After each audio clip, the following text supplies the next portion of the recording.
जो जो क्वेश्चंस हमने बताए थे वो सारे के सारे क्वेश्चंस कवर हुए। इसलिए जब मैंने पेपर देखा ना तो आई फील वेरी हैप्पी कि वो सारे के सारे क्वेश्चन आए थे सेम टू सेम डिक्टो। मतलब मैंने 8 से 10 क्वेश्चन दिया था और पूरे पेपर में जो है लगभग 8 क्वेश्चन डिक्टो वही थे। शॉर्ट नोट्स में भी वही पूछ लिया था, लॉन्ग आंसर्स में भी वही पूछ लिया था। तो आज के लेक्चर में जो है हम थोड़ा सा डिटेल में एनालिसिस करेंगे। जो मैंने आईएमपी दिया था क्वेश्चंस, वो सारे के सारे क्वेश्चन जो है आए थे। अब देखो इसमें बहुत सारे क्वेश्चंस थे, तो मैंने बताया था इसमें से कौन सा एक या दो क्वेश्चन कौन सा करना है। तो जो है डिटेल में हम लोग इसको एनालिसिस करेंगे। सबसे पहले अगर हम लोग देखें ऑब्जेक्टिव्स का, तो ऑब्जेक्टिव्स में देखोगे तो सबसे पहले जो 10 मार्क का पूछा है वो एमसीक्यूज पूछा है। एमसीक्यूज में जो है फर्स्ट जो एमसीक्यूज है वो बहुत इजी है। क्या पूछा है? Privatisation refers to in context of NEP. तो प्राइवेटाइजेशन क्यों लाया गया था? बेसिकली पब्लिक गवर्नमेंट जो है क्या कर रही थी, प्राइवेट में जो है सेल कर रही थी। ठीक है, प्राइवेट को कंपनीज को सेल कर रही थी अपने हिस्सेदारी 49% या 30% या 100%। तो अब यहाँ पे क्या होगा? Transfer of ownership from government to the private. Very simple, right? तो ये एकदम सिंपल आसान को एमसीक्यूज था, राइट? और सेकंड वाला भी बहुत इजी है। क्यों? देखो यहाँ पे बोला is not goal under the sustainable development goals. मतलब ऐसा कौन सा इसके अंदर जो ऑप्शन दिया है, कौन सा ऐसा ऑप्शन है जो सस्टेनेबल डेवलपमेंट गोल्स के अंदर नहीं आता है? तो आप देखो, अगर आप दिमाग लगाओगे, सबसे इजी मैं इसलिए बोल रहा हूँ, यहाँ पे पूछा है सस्टेनेबल डेवलपमेंट गोल्स। तो मान लीजिए कोई ऐसा स्टूडेंट जिसको पॉइंट याद नहीं है, तो 3 पॉइंट तो इसको यहीं पे मिल जाएंगे। देखो, नो पॉवर्टी ये सस्टेनेबल डेवलपमेंट का गोल्स था, जीरो हंगर ये सस्टेनेबल डेवलपमेंट का गोल्स था, क्वालिटी एजुकेशन ये सस्टेनेबल डेवलपमेंट का गोल्स था। तो बचा क्या सर? तो हमारा आंसर क्या होगा? हमारा आंसर होगा यूनिवर्सल, ये वाला आंसर होगा हमारा यूनिवर्सल इनकम, राइट? ये हमारा आंसर होगा यूनिवर्सल बेसिक इनकम। क्योंकि यहाँ पे क्या पूछा है? नॉट पूछा है। क्या पूछा है? Not a goal under sustainable development goals. तो नो पॉवर्टी ये तो सस्टेनेबल डेवलपमेंट का गोल्स है, जीरो हंगर ये भी सस्टेनेबल डेवलपमेंट का गोल्स है, क्वालिटी एजुकेशन ये भी सस्टेनेबल डेवलपमेंट का गोल्स है। तो बचा क्या? Universal basic. तो सेकंड का आंसर क्या रहेगा? Universal basic income. ठीक है ना, इसको मैं रफ कर देता ताकि आपको समझे। ठीक है, तो इसका आंसर क्या होगा? Universal basic income. Third question क्या पूछा है? Which scheme provide cooked meal to the children in the government, ठीक है, government and government aided schools. ठीक है, अब कौन सा ऐसा स्कीम है जिसके थ्रू जो है गवर्नमेंट क्या करता है? फ्री में जो है और बेसिकली कुक्ड खाना, पका हुआ खाना। तो मैं जब बहुत मुंबई में फर्स्ट टाइम जब आया था तो हम म्यूनसिपालिटी में पढ़ते थे, 6 में या 5th में एडमिशन लिया था हमने। तो हमको खाऊ करके आता था, तो हमको खिचड़ी आती है अलग, दाल वाली खिचड़ी, अलग अलग मूंग की खिचड़ी, चना आता था। तो हम लोग जाते थे लेने के लिए, तो उसको वर्ड बोलते मिड डे मील। ठीक है, तो अब यहाँ पे एकदम सिंपल है, national programme for mid day meal. एकदम इजी, सबसे अच्छा। क्योंकि देखो सर्व शिक्षा अभियान ये तो राइट टू एजुकेशन वाला आ गया। ठीक है, मॉडल स्कूल्स ये भी जो है एजुकेशन के प्रोग्राम में आ गया। मिड डे मील एक ऐसा था जो क्या करता था? खाना प्रोवाइड करना ऑल ओवर इंडिया में जितने भी गवर्नमेंट स्कूल्स है। ठीक है, अभी के वक्त में ये स्कीम के अंदर ऐसा हो गया कि घर के अंदर मतलब जो है स्कूल के अंदर ही वो खाना पकाया जाता है, वही सारे स्टाफ्स और बच्चे भी वही कंज्यूम करते हैं। ठीक है, फोर्थ वाला, it is necessary to provide remunerative price to the farmer. अब ये necessary to provide remuneration basically price to the farmer. अब यहाँ पे ऑप्शन दिया है discourage the growth in agriculture, answer is no, ये आंसर नहीं होगा। प्रोमोट इंडस्ट्रियलाइजेशन, ये भी आंसर नो होगा। इंक्रीज गवर्नमेंट रेवेन्यूज, ये भी आंसर नहीं होगा। तो पॉसिबल आंसर क्या होगा? पॉसिबल आंसर होगा sir, possible answer will be the encourage री इन्वेस्टमेंट इन एग्रीकल्चर सेक्टर। जब आप एग्रीकल्चर सेक्टर्स में वापस से री इन्वेस्ट करोगे तब जाके जो है लोग, जो फार्मर्स हैं उनके जो है और उनको ज़्यादा बेनिफिट मिलेगा इन टर्म्स ऑफ रेवेन्यू, उनको और अपॉर्चुनिटी मिलेगा, वो ज़्यादा मैक्सिमम रेवेन्यू अर्न कर सकते हैं, राइट? तो ये जो था इस तरीके से आंसर था फोर्थ का। ठीक है, मेरा जो मेरा जितना नॉलेज है उसके हिसाब से मैं सारे एमसीक्यूज जो है बता रहा हूँ आपको। ठीक है, हो सकता है जब आंसर शीट आए, क्योंकि मैं खुद यूनिवर्सिटी में पेपर चेक करता हूँ। ठीक है, तो जब आंसर शीट आएगा तो मैं आपके साथ जो है वो आंसर शीट भी शेयर कर दूंगा। ठीक है, आपको किसी सब्जेक्ट्स का आंसर शीट चाहिए तो आप मुझे बताइएगा, डेफिनेटली श्योर मैं शेयर कर दूंगा। ठीक है, नाउ फिफ्थ वाला क्या बोला है? The purpose maintaining buffer stock for food grain. अब इसमें बेस्ट पॉसिबल क्या होगा? बफर स्टॉक हम लोग क्यों रखते हैं? बफर स्टॉक मतलब हम लोग एक महीने का एक्स्ट्रा ही स्टॉक, एक साल का जो नीड है, जैसे वीट राइस का जो जरूरत पड़ सकता है, हम लोग एक्स्ट्रा जमा करके रखते हैं। क्यों एक्स्ट्रा रखते हैं स्टोर करके? ताकि हमको इमरजेंसी में काम आए। सिंपल, वही आंसर इसमें ढूंढना है। प्राइस बढ़ने के लिए क्या? नहीं। Reduce the cost of production? नहीं। एक्सपोर्ट करने के लिए? सर नहीं। हम लोग बफर स्टॉक रखते हैं क्या करने के लिए?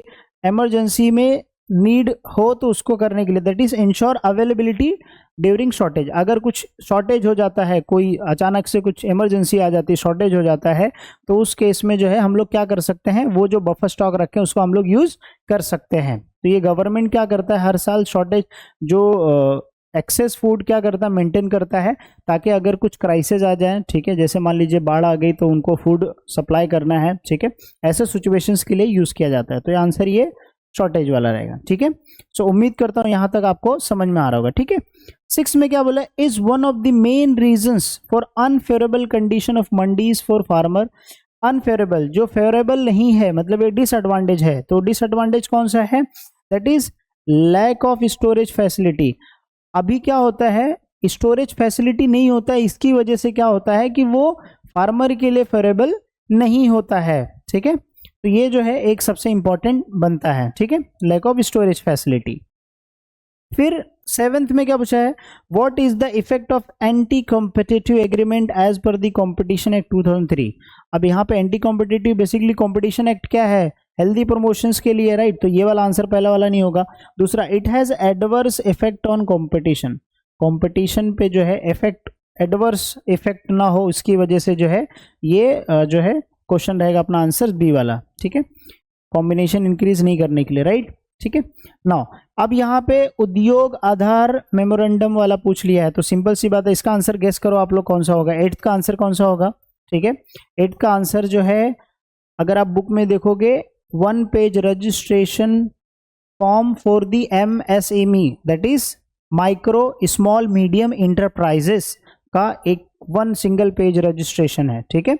नाउ 9th का, one of the main objective of national tourism. Basically tourism का मेन ऑब्जेक्टिव क्या है भाई? टूरिज्म को नेशनल लेवल पे प्रमोट करना। तो make the tourism as a national priority, ताकि ज्यादा से ज्यादा टूरिज्म हो, हम उनको रेवेन्यू से जनरेट कर सके, ठीक है, ताकि बाहर के लोगों को ज्यादा अट्रैक्ट कर सके हम लोग, ठीक है। Now primary purpose of establishing regional rural bank was provide credit to. अब देखो, रीजनल रूरल बैंक बनाया गया तो किसके लिए? एग्रीकल्चर, रूरल एरियाज में प्रोवाइड करने के लिए। तो आप इसमें आंसर आप ढूंढ सकते हो कि क्या रूरल लार्ज स्केल इंडस्ट्री, नहीं, अर्बन वाला तो ये आएगा नहीं आंसर, गवर्नमेंट प्रोजेक्ट्स आएगा नहीं, तो ये डी वाला आंसर क्या होगा? Rural artisans and agriculture labours, उनको क्रेडिट प्रोवाइड करने के लिए जो है ये सेटअप किया गया। Now can issue the certificate of certificate. देखो, सर्टिफिकेट डिपॉजिट्स इन इंडिया, तो CD जो है इंस्ट्रूमेंट ऑफ है मनी मार्केट का, तो ये कॉमर्शियल बैंक्स इशू करता है, ठीक है, ये आंसर हो जाएगा बी, ठीक है। One of the following is not the components of primary market. देखो, प्राइमरी मार्केट जो होता है वो न्यूली ओपन मार्केट होता है, ठीक है, और सेकेंडरी मार्केट जो है वो होता है जहां पे ऑलरेडी ट्रेड किए जाते हैं, एग्जिस्टिंग स्टॉक्स के जो है शेयर्स के ट्रेड किए जाते हैं। तो अगर आप यहाँ पे देखोगे, प्रेफरेंस शेयर्स प्राइमरी में हो सकता है, इक्विटी शेयर प्रेफरेंस, डिबेंचर्स हो सकता है, स्टॉक एक्सचेंज जो है वो सेकेंडरी है। तो इसीलिए जो है यहाँ पे stock exchange is not the following component of money primary market. Primary market में जो है स्टॉक एक्सचेंज नहीं आता है, ठीक है। ये मेरा बेस्ट ऑफ नॉलेज है, ठीक है, हो सकता है अगर मैं किसी पॉइंट में करेक्ट नहीं हूं तो आप कमेंट करके मुझे जरूर बता दीजिएगा with reasons. I will be very happy to accept, ठीक है। Thank you so much. Now अब ट्रू फॉल्स का हम लोग देख लेते हैं। ट्रू फॉल्स में देखिए, पहला, social infrastructures and economic growth are closely associate. Yes, answer is true. पहला का आंसर क्या होगा? ट्रू होगा, राइट। दूसरा, national programme for mid day meal has not contributed to improving national enrolment rate. ये आंसर फॉल है, क्योंकि actual में मिड डे मील की वजह से जो है हमारा एनरोलमेंट रेट बढ़ा था। FDI always leads to economic dependency on foreign capital. False, ऐसा नहीं होता है, ठीक है। हम लोग ने पढ़ा भी था कि इसमें जो है फॉरेन जो FDIs होता है उससे क्या होता है, हमको फॉरेन एक्सचेंज अर्निंग होता है, हमारा इकोनॉमी का जॉब क्रिएशन वो हेल्प होता है, बट ऑलवेज हमेशा क्या होता है, डिपेंडेंसी नहीं होता है, ठीक है। 4th क्या है? National agriculture policy discourage the private investment in the agriculture. Answer is false. 4th का आंसर भी क्या है? फॉल्स है, ठीक है। अगर हम लोग जो है 6th का आंसर लेंगे, 5th का, agricultural finance in India include both short term, ये आंसर ट्रू है, क्योंकि एग्रीकल्चर फाइनेंस में शॉर्ट टर्म और लॉन्ग टर्म दोनों होता है, चाहे वो कॉमर्शियल बैंक करे या कोऑपरेटिव बैंक, ठीक है, या regional rural bank. So short term और लॉन्ग टर्म के लिए होता है, ठीक है।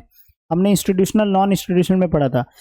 E-NUM is the initiative create unified national market for agricultural commodities. Yes, true, ये true है, ऑर्गेनाइज करने के लिए, ठीक है। आप इसके बारे में जो है बुक में पढ़ सकते हैं या आप गूगल कर लेंगे तो आपको इसका आंसर्स मिल जाएगा। ये EM किसके लिए, रजिस्ट्रेशन के लिए होता है, ठीक है। 7th पॉइंट क्या दिया, the primary objectives, the primary कहाँ है, the primary objectives of disinvestment is to encourage public investment. Answer is क्या होगा, ट्रू और फॉल्स, आई गेस ट्रू और फॉल्स, फॉल्स होगा। क्यों फॉल्स होगा सर, प्राइमरी ऑब्जेक्टिव्स जो डिसइन्वेस्टमेंट का होता है उसमें ये नहीं कि भाई पब्लिक का इन्वेस्टमेंट बढ़े, नहीं, उसमें हम लोग क्या कर सकते हैं, डिसइन्वेस्टमेंट ऑब्जेक्टिव्स करने से, जिससे हम लोग क्या कर सकते हैं, इकोनॉमी जो है मेन फंक्शन प्ले कर सके, प्लस हमारे कंट्री में जो है जॉब क्रिएशन, क्वालिटी इंप्रूव हो, प्रोडक्टिविटी बढ़े, ठीक है। Now MSME are classified only on the basis of plant and machinery. Answer is false. Plant and machinery के basis पे नहीं classified होता है, ठीक है।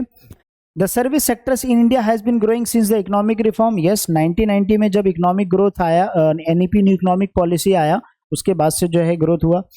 Life Insurance Corporation is the only public sector life insurance India. Answer is true. अभी तक जितना मुझे पता है इसके हिसाब से ट्रू है, बट फिर भी आप इसके बारे में क्या सोचते हैं, ट्रू है, फॉल्स है, जरूर जो है यहाँ पे कंफ्यूजन वाला थोड़ा टाइप का क्वेश्चन है, बट मेरे हिसाब से आंसर ट्रू होना चाहिए क्योंकि LIC गवर्नमेंट पब्लिक सेक्टर्स है, ठीक है। फिर भी आप अपने कमेंट कर सकते हैं, ठीक है। Now the money market is less risky than capital market. True, money market जो है कम रिस्क है, कैपिटल मार्केट में ज़्यादा रिस्क है, ठीक है। इसके ऊपर डिटेल लेक्चर है, जाके देख लीजिएगा आप लोग, ठीक है। The capital market India deals with short term finance. Answer is false. Capital market मतलब ही क्या होता है, लॉन्ग टर्म फाइनेंस में डील करता है, तो आंसर तो सीधा सीधा फॉल्स हो गया। तो ये हमारे कुछ ट्रू फॉल्स आंसर्स थे, ठीक है। नाउ अब ये जो क्वेश्चन नंबर 2 है, हमने जो इंपॉर्टेंट क्वेश्चंस में से मैंने बताया था, यहाँ से अगर आप देखोगे इसमें से ये वाला जो बी वाला पार्ट है, मैंने बोला था सस्टेनेबल डेवलपमेंट गोल्स का पक्का आएगा, ठीक है। और आप मेरी वीडियो जाके जो है कल रात में मैंने 12:05 या 12:10 के बीच में मैंने वीडियो अपलोड किया था, ठीक है। रात के टाइम पे घर पे लाइट चली गई थी और मेरे को वीडियो अपलोड करना था। मैं लिटरली फ़ोन के अंदर 5G आ जाए उसके लिए मैंने बालकनी के अंदर जो है वो लटकाया था फ़ोन, ताकि उससे नेटवर्क आए, और फिर लैपटॉप को कनेक्ट करके अपलोड किया था वीडियो, इसीलिए लेट हो गया, नहीं तो मैं जल्दी अपलोड करने वाला था वीडियो। तो उसमें ये देखो मैंने बताया था NE7, देखो यहाँ पे लिखा भी है, मैंने क्वेश्चन भी दिखाया था, NE7 explain sustainable development goal. देखो यही क्वेश्चन बोला था मैंने बोला था लास्ट मोमेंट पे 8 क्वेश्चन कौन सा करना है, यही इसमें से मैंने एक बताया था, और एक ये भी बताया था FDI बेनिफिट, इसमें मैंने ये भी बताया था FDI के जगह पे MNCs भी आ जाएगा, रोल ऑफ MNCs आ जाएगा, FDI आने दो, आपका आंसर 3 पॉइंट मैंने बताया था वीडियो में, जाके देख लो आप, इसके पहले वाली जो वीडियो जाके देख लो, उसमें मैंने बताया था transfer technology, job creation, foreign exchange earning, ऐसा 3 पॉइंट तो मैंने बता दिया था कि इसमें कॉमन पॉइंट लिख सकता है, ठीक है। नाउ देखो यहाँ पे discuss the role of MNCs, वही सेम क्वेश्चन आया, ठीक है। तो जब मैंने पेपर देखा ना तो मुझे बहुत खुशी हुई, क्योंकि आई फील प्राउड कि जो हमारा क्वालिटी है, जो हमारा एक्सपीरियंस है, वो सच में काम आ गया। जो 4,000 to 5,000 स्टूडेंट लोग ने मेरे वीडियोस को देखा था, एंड आई एम श्योर उन लोगों ने देखा था, उनको नोट सारी चीज़ें जो है मेरे वेबसाइट पे भी थी, उससे